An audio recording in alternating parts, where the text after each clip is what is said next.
Bonjour à toutes et à tous, nous sommes le lundi 11 août et voici l'actualité du jour près de chez vous dans la métropole lilloise. Et voici en images en 7 minutes le journal préparé par l'ensemble de la rédaction.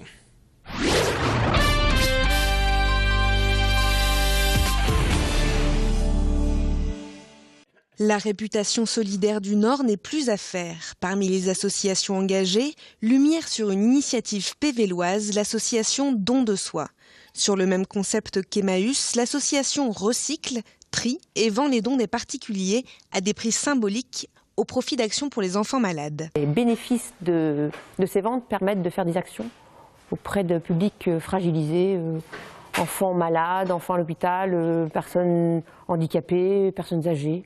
On est tous azimuts en fait. Le prix moyen des vêtements, c'est 2 €. Le prix de base d'un vêtement d'adulte, ça peut monter un peu plus cher. Le jean Levi's, il est à 5-6 €. Vêtements, bibelots, meubles, les dons sont nombreux mais souvent trop usés pour être vendus. Un travail titanesque de tri est à faire par la trentaine de bénévoles tout au long de l'année.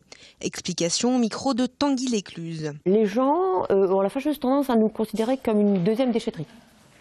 Donc, les gens sont extrêmement généreux mais peu attentionnés à notre travail. Moi, je parlerais plutôt de l'investissement des bénévoles.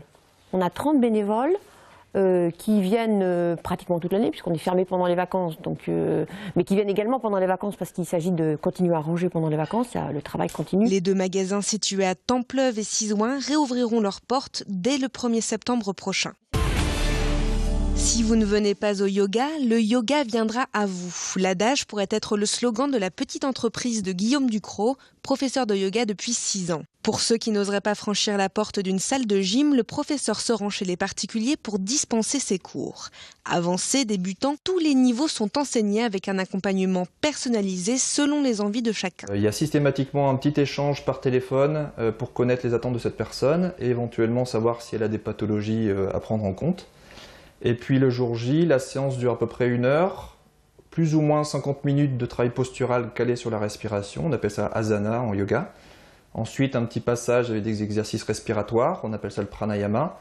Et généralement on termine par un petit temps de méditation ou de relaxation guidée qui se passe souvent allongée. La discipline ancestrale, vieille de plus de 2000 ans, a pour vocation de se détendre mais aussi de s'assouplir et de renforcer son corps. Elle aurait également des vertus pour la concentration et la quiétude. La présence exclusive du professeur pour son élève rend le travail de relaxation encore plus efficace selon cet élève. Un cours particulier, c'est vraiment différent d'un cours où il y a plusieurs personnes, ce qui est plutôt sympa aussi, le fait d'être en groupe, mais en particulier, on a un prof dédié qui peut aussi répondre plus directement en fait, à notre besoin parce qu'il va corriger nos positions, il va être vraiment, ses yeux vont être centrés sur nous et pas sur tout le reste. C'est différent d'un groupe, il ne peut pas le gérer de la même manière. Pour tester l'expérience seul ou en couple, des séances d'essai sont proposées au tarif de 20 €. Plus d'infos sur guillaume-yoga.fr. Marre des vêtements made in Taïwan, pourquoi ne pas consommer ultra local? Marie-Astrid Doron, une jeune maman tourquenoise, ouvre son atelier de couture en mai dernier sous le nom Oli Marie. Elle crée principalement des produits pour enfants, mais également pour les adultes. Ça va du bavoir, en passant par le poncho de bain pour les petits. La plupart des commandes portent sur les produits que je fais déjà et puis les personnes choisissent parmi les tissus les couleurs qui vont leur convenir. Plus connue pour son blog Marie du pôle Nord, la jeune entrepreneur répond à chaque demande de personnalisation des clients. Un long processus s'enclenche alors pour répondre à tous les souhaits des clients. Ça commence par l'achat des tissus. Donc ça, je les choisis soit dans les boutiques du coin.